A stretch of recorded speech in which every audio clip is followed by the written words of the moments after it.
Bonjour, aujourd'hui je retrouve Geoffrey Seco. Bonjour Geoffrey. Bonjour Camille, bonjour à tous. Alors j'avais envie de faire découvrir ton travail parce que toi aussi tu fais de l'hypnose d'une certaine façon, pas la même que moi. Et je trouve ça hyper intéressant. Est-ce que tu peux nous en parler? Alors, ouais, c'est vrai que en tout cas, je sais pas tout ce que tu fais, mais, je fais pas de l'hypnose, en tout cas en cabinet ou en formation.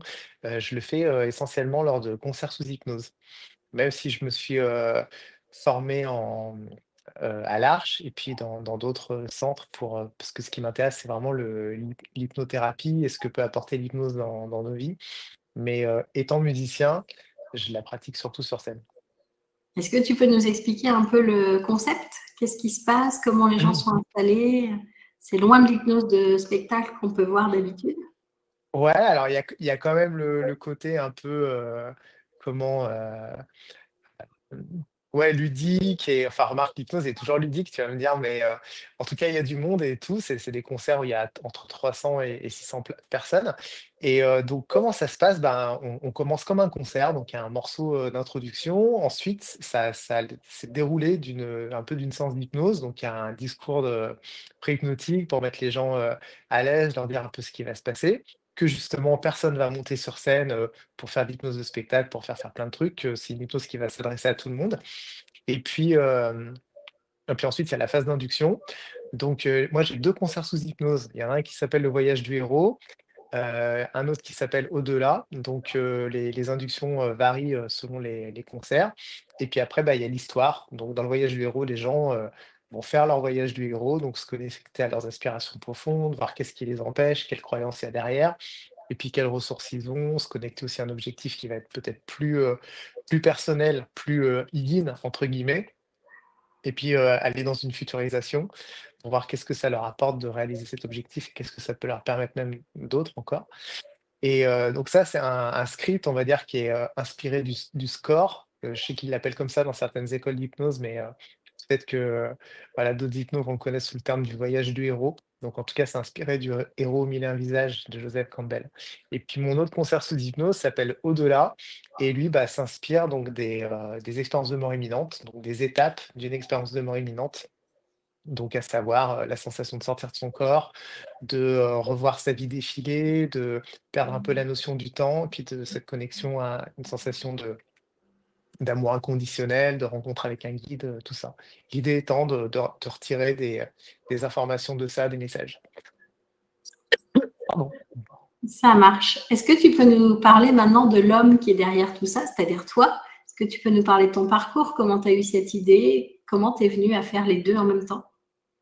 Alors moi, je suis musicien, je fais de la musique depuis que j'ai, 6 ans, et ça a toujours été une forte attraction, quoi, voilà, j'en fais depuis toujours et puis en même temps, quand j'ai commencé à prendre des cours donc de saxophone à 8 ans, mon prof très rapidement m'a parlé de respiration, de visualisation, m'a beaucoup parlé aussi sous forme de métaphore, parce que la musique étant, invisible, on utilise du coup des images ou des textures pour la qualifier et donc moi j'ai évolué comme ça avec la musique pendant 10 ans avec ce prof dans ce champ de la respiration, de la visualisation, donc très proche de l'hypnose, même si on mettait pas le mot dessus et puis tu sais quand on joue d'un instrument au conservatoire, souvent on nous demande de faire une pratique, collective et donc moi ma pratique collective, c'était jouer de la variété dans un petit groupe de variété, donc des jeunes, on avait 12 13 ans avec un prof qui était génial et qui par la suite, allait devenir, chaman.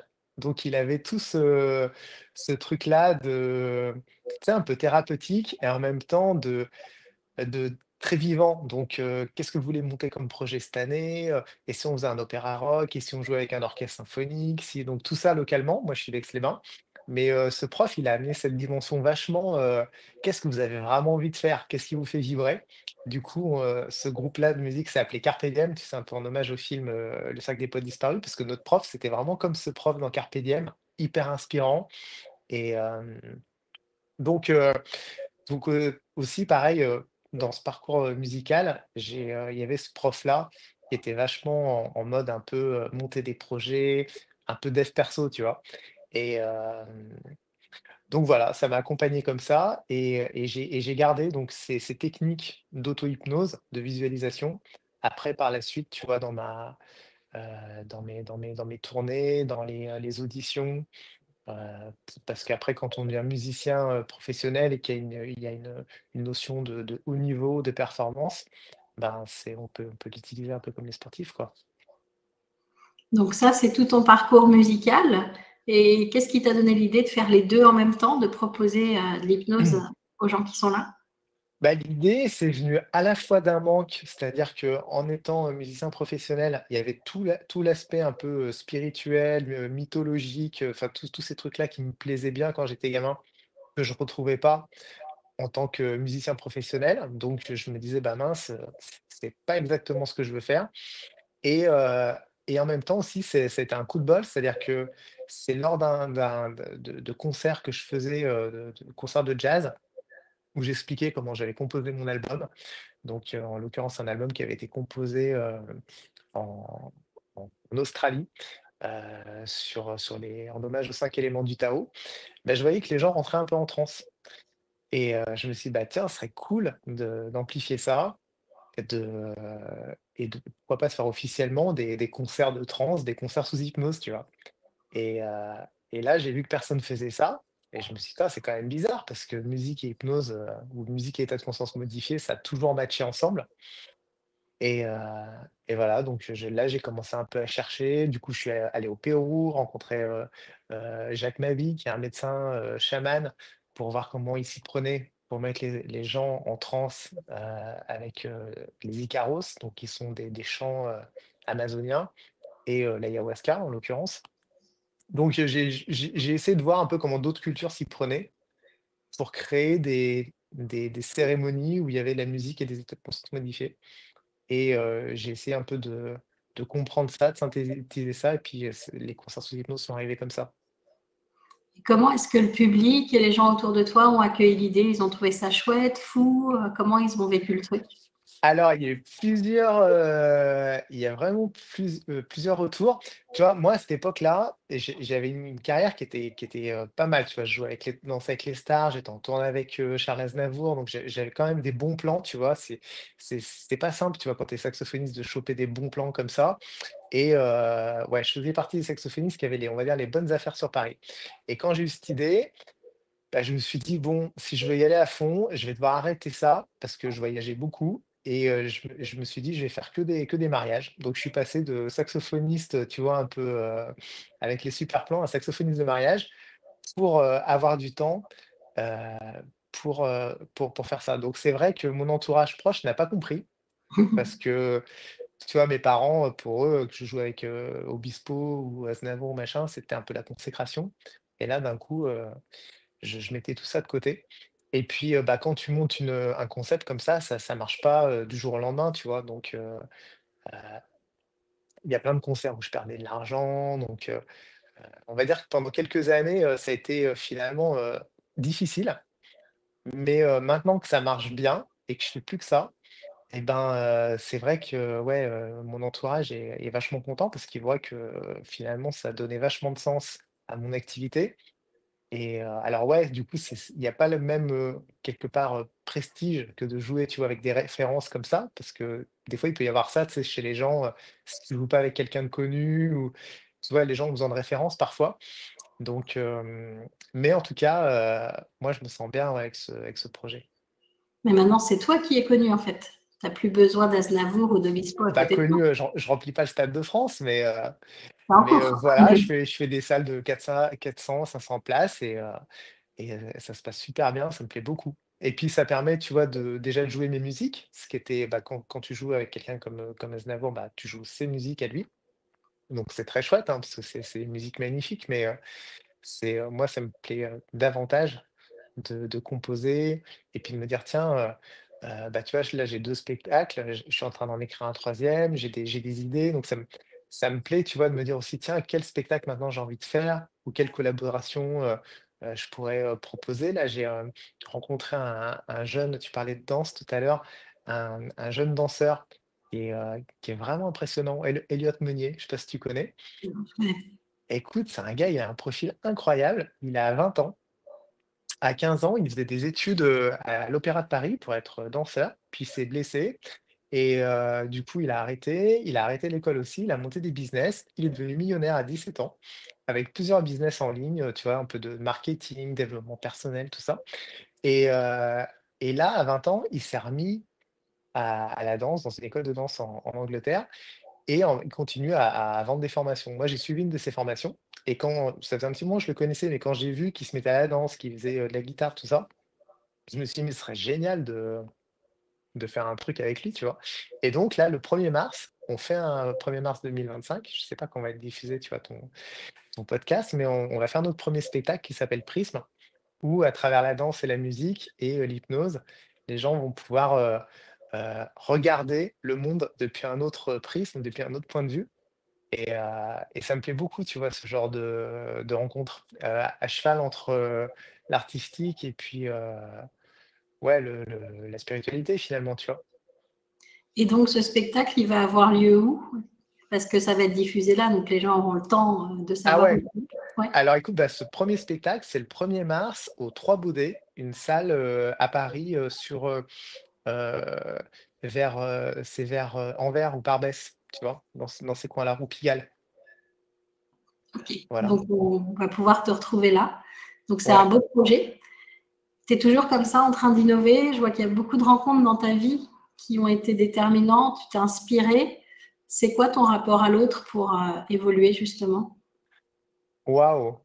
Bah bah, écoute, c'est vrai que j'ai eu de la chance de rencontrer des gens, assez incroyables, tu vois? Comme de me retrouver en tournée avec Aznavour, ou là, tu vois, il y a eu les JO à Paris, on m'a appelé pour jouer avec Lady Gaga, tu vois?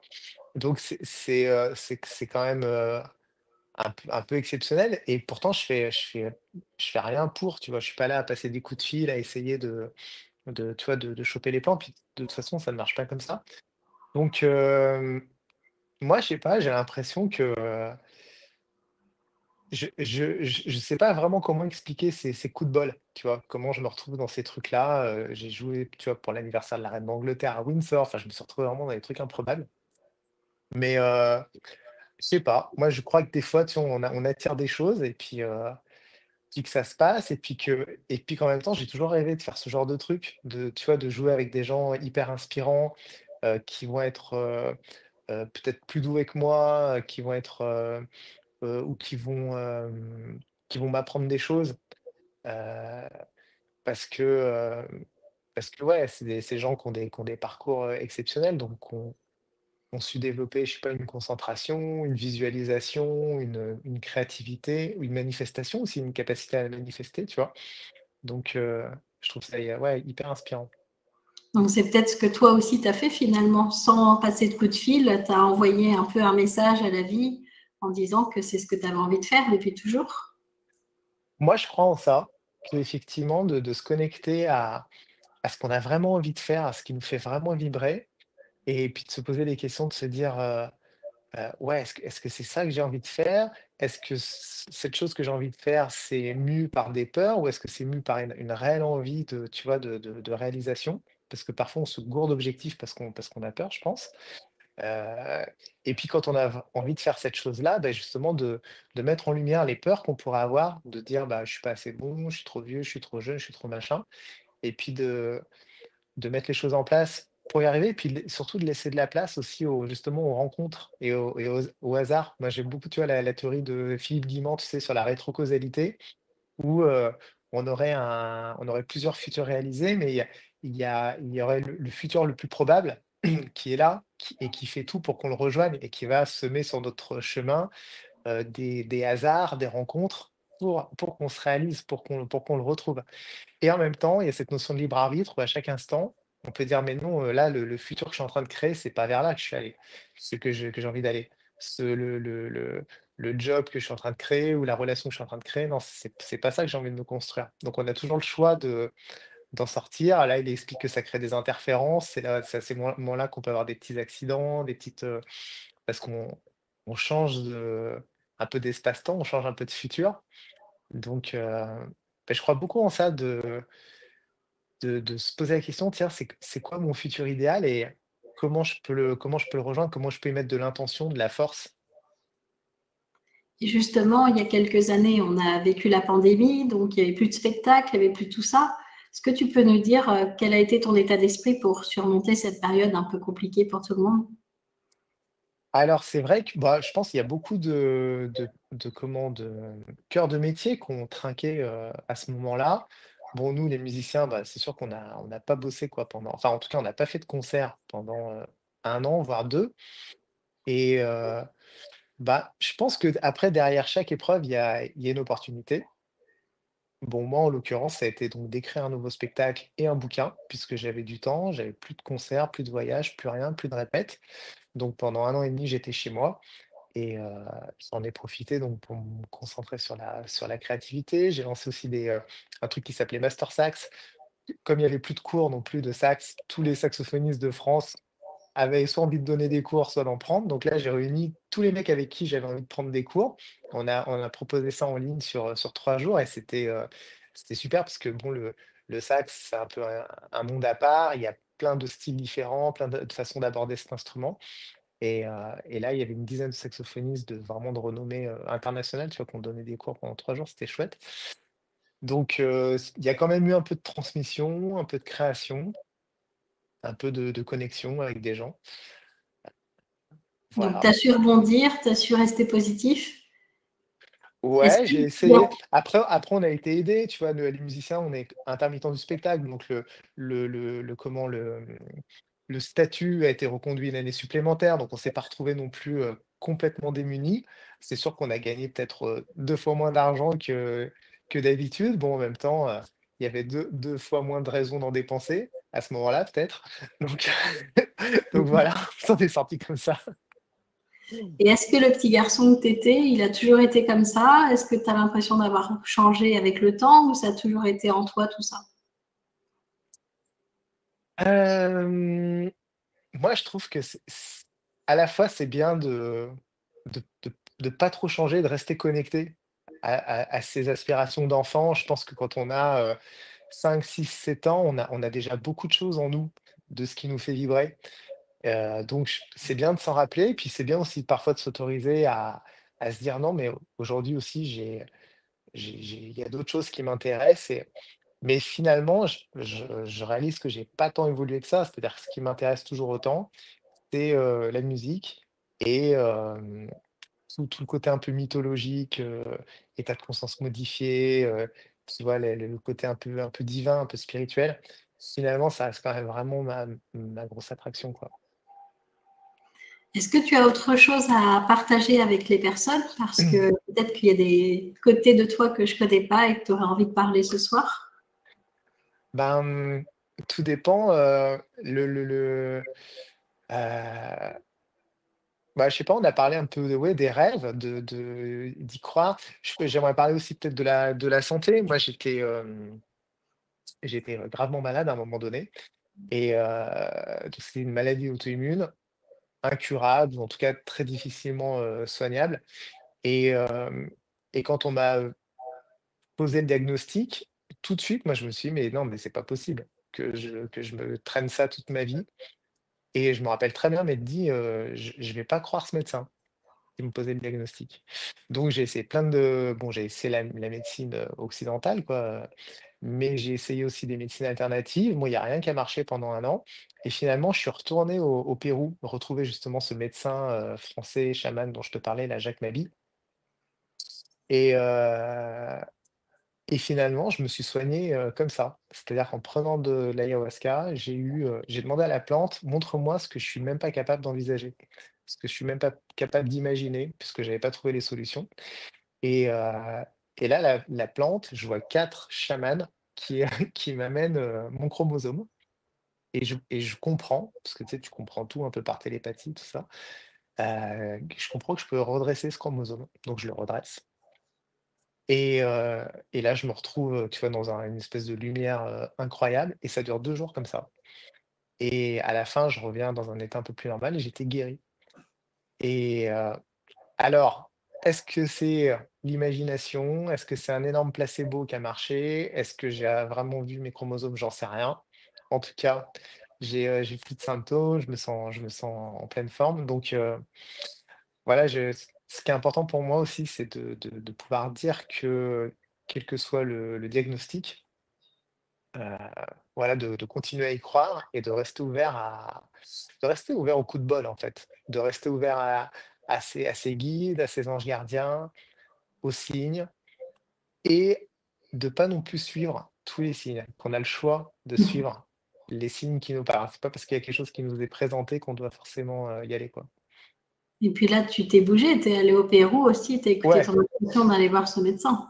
ouais, c'est vrai, ouais. C'est bien. Disons que j'aime bien l'idée de se dire qu'on est 100% responsable. C'est parfois un peu difficile, puis des fois, c'est parfois incompréhensible quand on se dit: «Tiens, il y a un enfant de 3 ans qui est, malade, qui a une leucémie», on peut pas dire qu'il est 100% responsable. Et quand on est adulte, heu heu, je pense que ça nous redonne du pouvoir et de la responsabilité et donc ouais, une possibilité d'action, de se dire: «OK, si je mets tout entre les mains du médecin, comment on a plus de pouvoir, en fait». Donc c'est bien évidemment de s'en remettre, à la science, à la médecine, mais d'aller chercher pourquoi j'ai ça, qu'est-ce que ça raconte, d'où ça vient, le transgénérationnel, tous ces trucs, moi d'aller farfouiller parce que il va y avoir des réponses. Ben, merci beaucoup pour ce témoignage qui est très inspirant. Je vais mettre en dessous la vidéo des liens pour pouvoir te retrouver. Donc, tu nous as parlé de ton prochain spectacle, etc. Donc, vous allez pouvoir retrouver toutes les infos en dessous. Merci beaucoup d'avoir accepté cette interview avec moi. Avec plaisir. Je te dis à bientôt. Bye bye. À bientôt Merci. Camille, merci.